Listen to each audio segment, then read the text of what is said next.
तस्य देवविदरापदे पविदरभूतस्य कामः पुने लभ्यते याम्मा आचम्यः ॐ केशवाय नमः स्वाहा ॐ नारायणाय नमः स्वाहा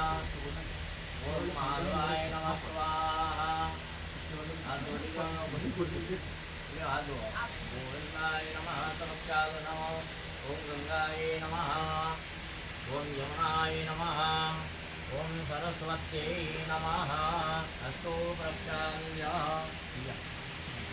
ॐ केशवाय नमः स्वाहा ॐ नारायणाय नमः स्वाहा ॐ माधवाय नमः स्वाहा गोविन्दाय नमः हस्तवक्षालनम् शिवाय नमः स्वाहा ॐ नारायणाय नमः स्वाहा ॐ माधवाय नमः स्वाहा स्तोत्रक्षाल्यः गोविन्दाय नमः